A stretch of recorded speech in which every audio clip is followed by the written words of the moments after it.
it's got the potential to be a real game changer, hasn't it? And I suppose what we're seeing really is a kind of, albeit in a different situation, the same elements that are associated to the real historical Normandy campaign, that they're still drawing troops away from other fighting fronts. And to an extent, it doesn't really matter where the landings take place if that's their aim, is to draw troops away and disperse the German fighting formations. At some point, something's got to give. And again, this comes back to the kind of the unstoppable force that is the Soviets. Um, what we're seeing here, and again, let's have a look at things from the Soviet perspective. This is what the Soviets are up to at the moment. Um, Mordred's done a very good job at the moment of managing to kind of hold this line. I mean, we're in September 44 here, so in real life terms, we're actually getting towards the point where the Soviets were starting to tread onto German soil. No, not quite, are we? We're not quite there yet. Quite. We're looking at certainly Polish territory is very much within reach, and that's kind of what we're looking at to an extent here now. But you raise a really good point, and I think it's one that actually could do with being reinforced to a certain extent. Actually, the German army, to an extent, in 1944, have all of their work cut out just trying to keep Western Europe pinned down, just putting out those fires in Western Europe, let alone this continual rolling forwards of a massive and almost unstoppable Soviet force. A very good argument that even if the Western Allies hadn't landed in 1944, the Germans would have had their handful dealing just with the Soviets alone. We should have a look at this point. Let's have a quick look at what the kind of the equipment balance is here. So if we click on the logistics button up here, we can kind of see the surpluses and deficits that exist within the German army at the moment, and we can see where the real losses is. Now, it looks like actually in terms of artillery and anti-tank, we're doing all right. But when you look down here and look at some of the Abwehrremmen, the Germans, the moment at least, in terms of their balance, their stored versus their need. I mean, they need an awful lot of infantry equipment that they don't have. It's probably quite interesting to compare that with the Soviets. Let's have a look at the Soviet situation in logistic terms. So actually, we can see that the Soviets are arguably a little bit better off, and again, that'll be stuff coming in, but they too have this big problem in infantry weaponry. I think what that really highlights is equipment everywhere is starting to get vital at the problem at the moment. They really are trying to see what they're doing. Someone in the chat's pointed out that we should see have a look at the tech tree over in the US and see, almost reflective again of real life, how good are they getting at things like sort of invasions? How much better are they getting? So let's dive in and have a quick look at what's happening in the research terms over in the US. We can see that they're actually pushing to really research advanced early landing craft. Ignore some of the years on this. This is because the mod puts some years on things. It's clear that they're still keen to invade. They're pushing on rule refining, night assault tactics, which that could be a big problem for Mordred if they pull that off and he hasn't got it. But we can see that they're not giving up on assaults yet. If we compare that, actually, let's have a quick look while we're doing this. And I've actually just lost my mouse somewhere, so let me get it back. This is the downside of having multiple monitors. Let's have a quick look at what Mordred's researching, because again, this gives us some clues as to what his strategy is in this. So we can see that actually he's really looking into kind of, this is something we'll come back to slightly. Fuel refining obviously is important, and then we can see that he's really emphasizing on stuff that's just going to allow him to hold. But actually, one of the things he's picking into here is advanced submarine warfare. By this point in the war, Dan, what was the situation in terms of the kind of the war at sea, the battle for Atlantic and beyond? Well, it's an interesting one, and truthfully, the war is being well and truly lost at sea by this stage in the war.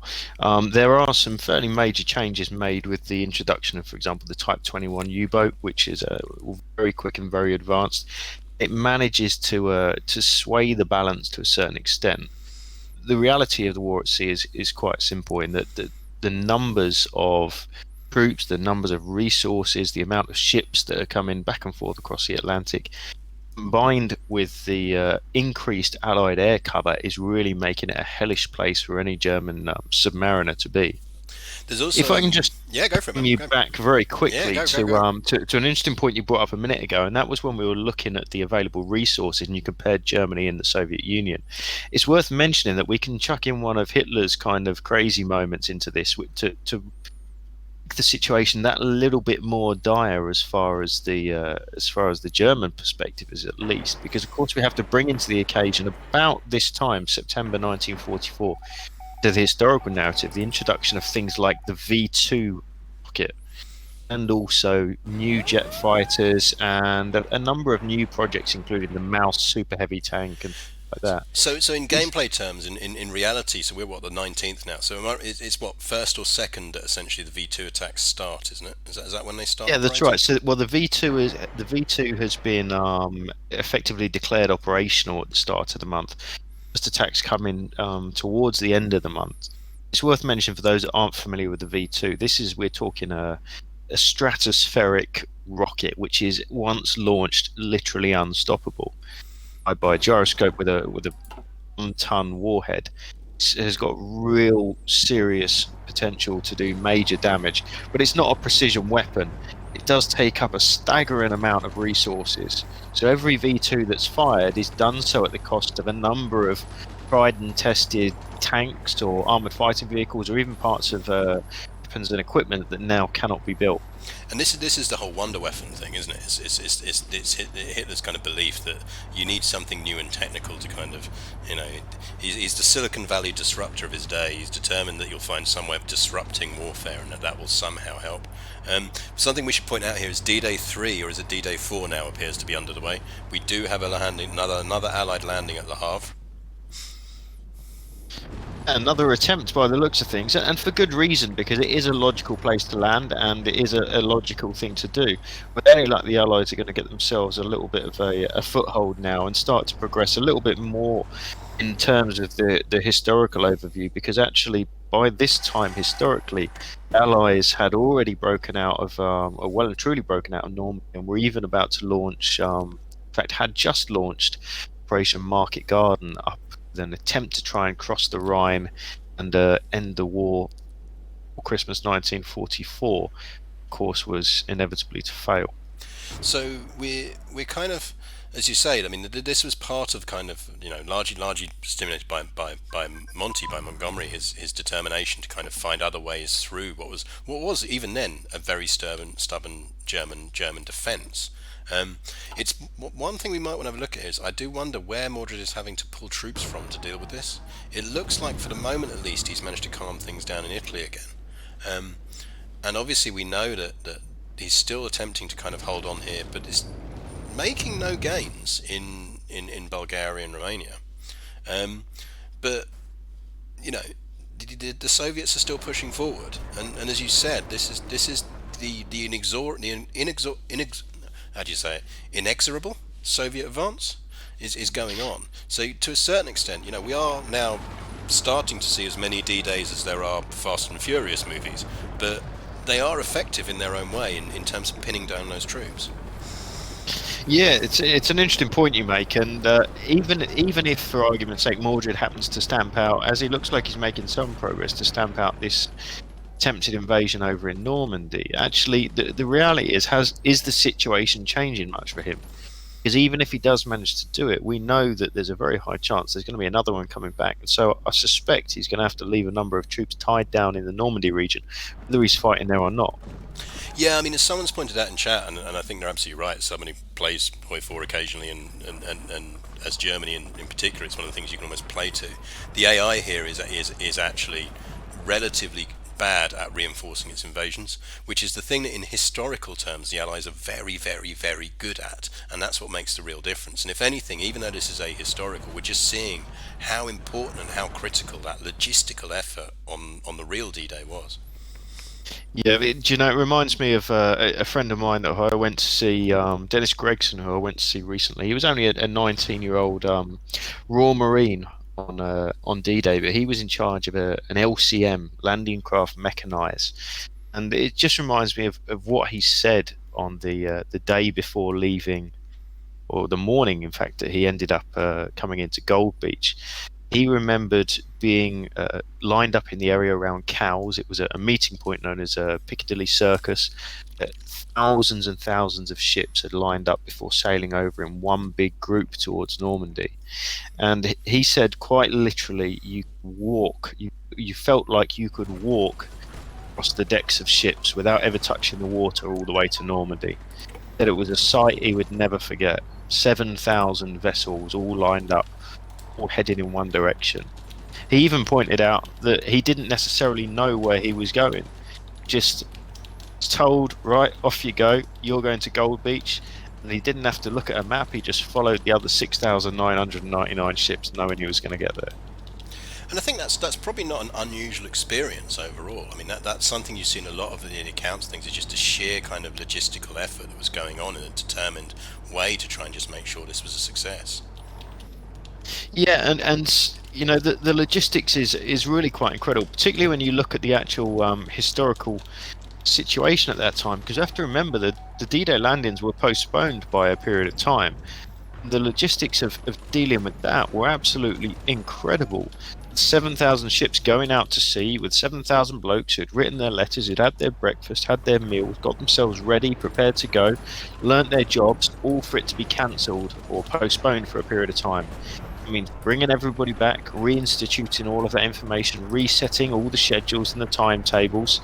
It was an incredible effort that was made by thousands of people over months. So let's have a quick look while we're doing this. Someone's asked in chat about kind of the Soviet deficits and having a look over here. So let's have a quick recap again on what we've talked about over in the Eastern Front. That the situation is not getting any better over here. Let's again have a quick look at what's going on with the Soviet Union. So let's click into the Soviet Union. So we can see that they're burning through manpower. But it's the Soviets, is what they do. But we did see earlier, right at the beginning, for those who weren't here already, they're still only running on limited conscription. They're really not having to do a lot. They're still running on advanced training. The Soviet Union has barely flexed here in terms of that kind of element. In terms of actually what we're seeing in construction, lots of repairs, as you'd imagine. In production terms, they're really pushing on infantry equipment that they really need, on T-44s, on motorized transport, and on rations. So all the things Dan was talking about earlier as being absolutely critical. We're seeing strategic bomber construction, which is interesting. But again, actually, logistically, these are the deficits. This is what the Soviet Union is looking like in terms of its economic base. Now we've looked a little bit at what was going on here, the issues, but the Soviets have got issues. Mordred's got more. He's still going to have more. Someone's asking in chat, Dan, just about how the Allies managed to hide the invasion from the Germans. Do you want to just do a quick minute? What's your 2-minute version of how the Allies hid the invasion from the Germans? An excellent plan of deception is the short version. So there were a number of different things that were produced. It was a lot of small things. For example, you've got the famous inflatable armies that were created, and that was quite simply picking a couple of counties on the eastern coast of England, and creating tank forces, creating tents, creating what looked like massive army camps, hoping that you'd get some aerial reconnaissance that would pick those up and still see them static in England, despite the fact that there was actually movement down towards Normandy. In addition to that, you have the dropping of things like window, which was a type of tinfoil that picked up on German radars and would simulate troop movements in places where there were no troops. Even had in the UK an entire network of radio operators working a fictional army, or quite literally passing orders between units that didn't exist, including Patton himself, who was brought in on this same situation, make it look like there was an entire Allied expeditionary force which was still sitting in the UK waiting to land in the Pas de Calais. By the time the Germans realised their effort, it was too late, and that incredible deception allowed the Allies to generate and maintain a foothold in Normandy. Now, what we're seeing here again is, even though that D-Day 4 has been pushed back, so I think D-Day 5 is almost guaranteed, let's be honest. We're still seeing a concerted effort to hold on here in Romania, because Romania is so critical to Mordred, as he was saying when he popped into the stream earlier. The Allies are still pushing in Italy. We've got, again, if we look down here, I mean, I don't know whether Mordred spotted it. What's going on here in Italy? Let me click into the views and let's have a look at what's happening down here. So we have still got lots of efforts going on here to hold Italy. He's having to garrison all of his ports to really protect them. But we can see from if we click into the Warsaw has fallen. It's the Warsaw Uprising.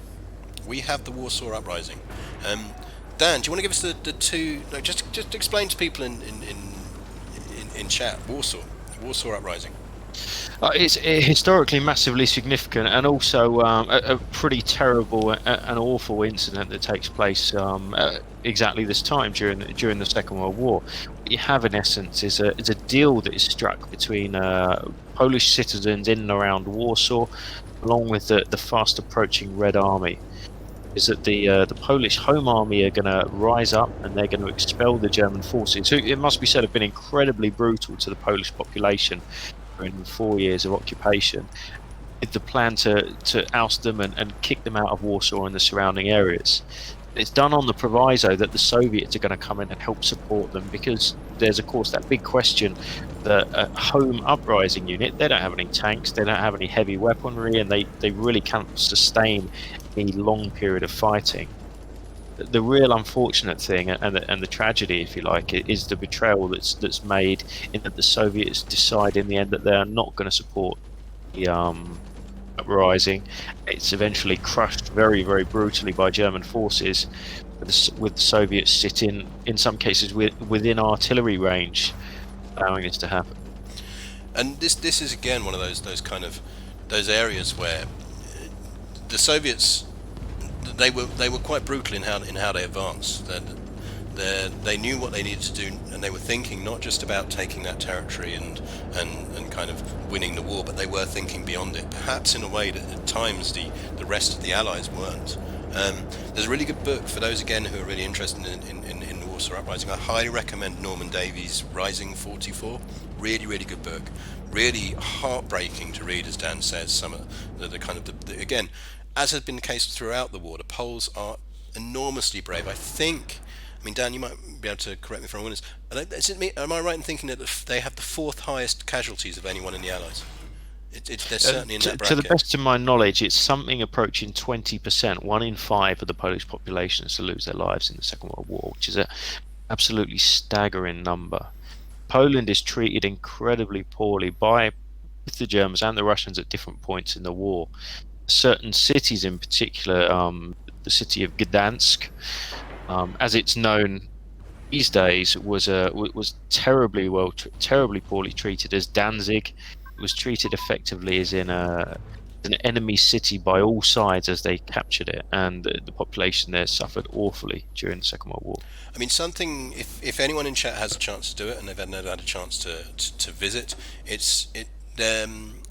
Krakow is well worth a visit, not just because obviously it's near some of the sites that really hammer home the final solution and how horrific that was, but also because there's an army museum there dedicated to the Polish Home Army, who are essentially the secret force that really fought hard. Dan, we've got a pop-up on the screen at the moment, and we're back to the manpower conversation, which is talking to us about how the Volkssturm has formed. The Volkssturm has been created today in order to show the rest of the world that the Reich and its people, the Volksdeutsche, I apologise to everyone for my German accent, I did French at school, shall not give up this struggle for victory. The Volkssturm play an important role in the kind of closing stages of the war, don't they? Yeah, and it's quite ironic, actually, because about the same time that the Volkssturm are being formed, the Home Guard back in the United Kingdom are winding up because they're no longer needed anymore. But there's a lot of parallels that you can draw with them, and what we have in essence is very young men alongside very much older men joining up to try and form, if you like, composite infantry battalions who are going to be armed with fairly basic rudimentary weapons, who are going to be used to stiffen resistance in those areas where German troops are being really, really heavily pressed. And they'll play a key role. I mean, we'll see if Mordred has to face that in real life, but they'll eventually play an enormously key role in the battle around this city and in the battle around Berlin. Let's have a quick kind of take and see if. So we haven't had D-Day V5 yet. They're iterating D-Day. Norway is still falling. Finland's doing quite well out of this at the moment. Finland swapping sides is looking like it was quite effective for them. Certainly more effective than it was in real life. Back down in Italy again. Mordred's holding. I think it's reasonably. Let's take stock here. So we're in October 1944. Dan, how do you feel Mordred's doing in comparison to reality? Well, I think in terms of what we're looking at, he's doing incredibly well. I mean, if you were to compare what we're looking at on screen with the reality of what German army was facing by the end of October 1944, it's worth pointing out that a couple of key things have happened. You've got massive incursions on the Eastern Front, Warsaw very much being pressured as well as that home uprising. Got Allied troops now pushing their way into the Netherlands and taking over big parts of Belgium, driving German forces up into an area known as the Walcheren Pocket.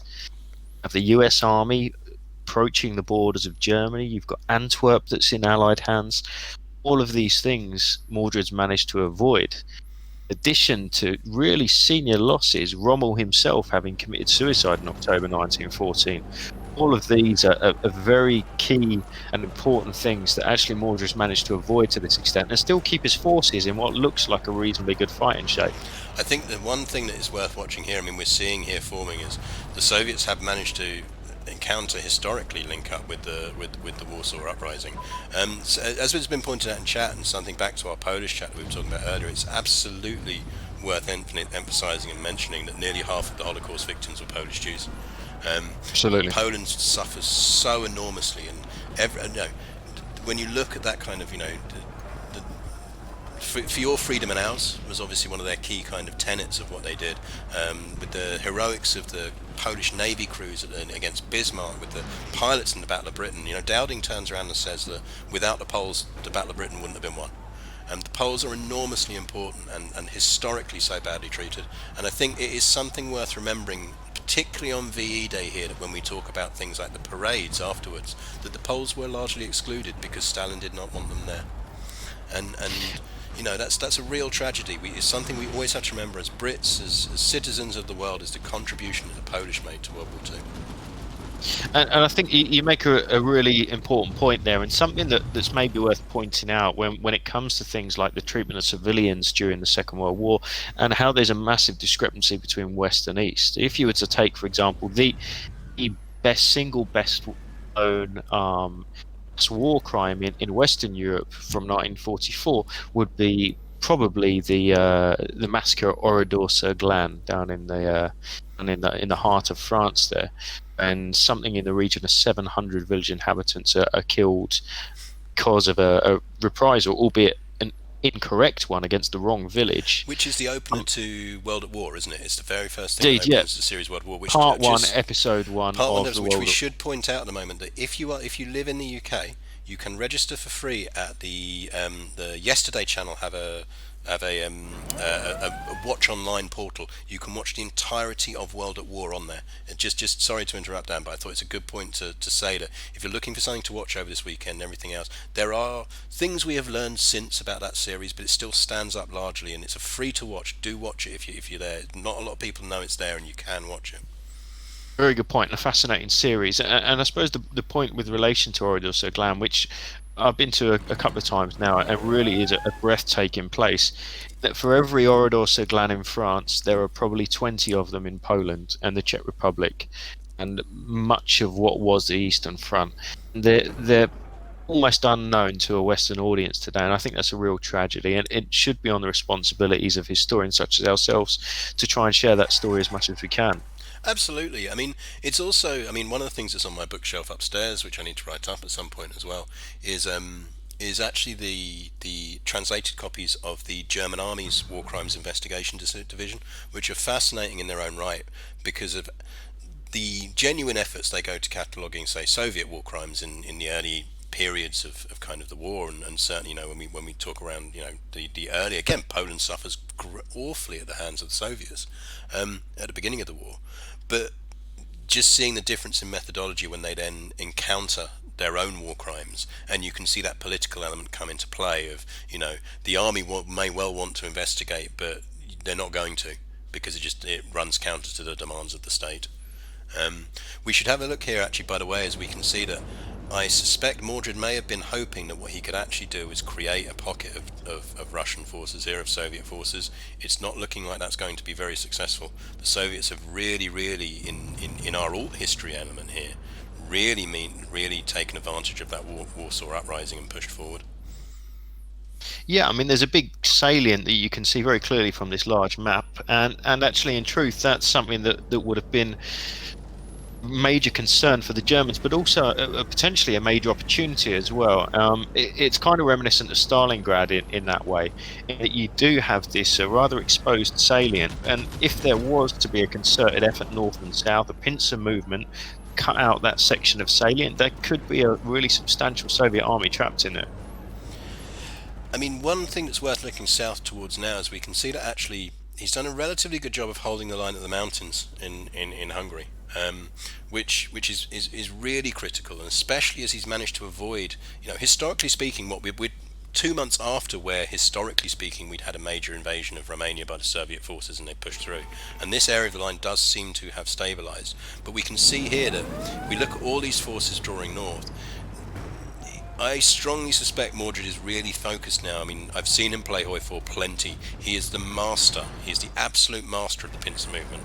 And it may well be that we actually see a genuine effort made here to try and force a pincer on the Soviets. In the same way, actually, I mean, wasn't it roundabout now that we're looking at not dissimilar things happening actually in real life out in France, with things like fillets and all of that kind of stuff. Yeah, in fact, I mean, Falaise has actually come a number of months ago now, so the battle's moved on significantly since then. But actually, really, Falaise lays the groundwork for what's to come afterwards. The German army managed to get themselves boxed into a region around the end of the Normandy campaign, and whilst they do manage to escape, what they happen to leave behind is basically every single piece of their mechanized equipment, staggering amounts of armor, and all of their real mechanization, almost a la the BEF in Dunkirk in 1940. Really, the units to make their way out of the Falaise pocket are, generally speaking, on foot and in a very terrible state.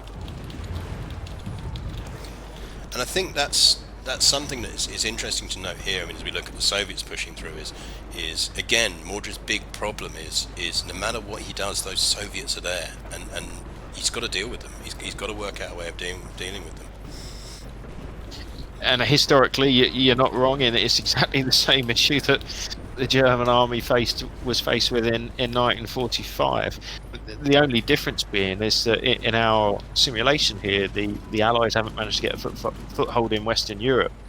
You can imagine if that had happened, just how much more dire the situation would be on the Eastern Front right now. I believe we do. D-Day version 5. D-Day version 5 is now underway in Belgium. I think D-Day version 5 is the first one that stars The Rock. I think Jason Statham was in D-Day version 4, but we're definitely into the Rock period of D-Days now. But we can see again, I mean, how much consideration was given in the real one to kind of Belgium as an option for D-Day?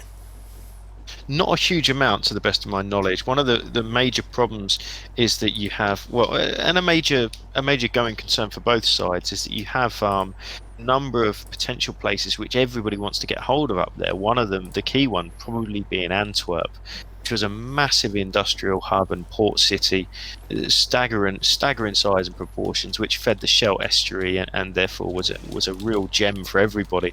And it wanted to be taken as close to being intact as possible. So actually, a lot of the inland fighting as the Allies moved north is in part to try and capture those logistics hubs and switch everything from the Normandy beaches and start bringing in supplies directly into Belgium.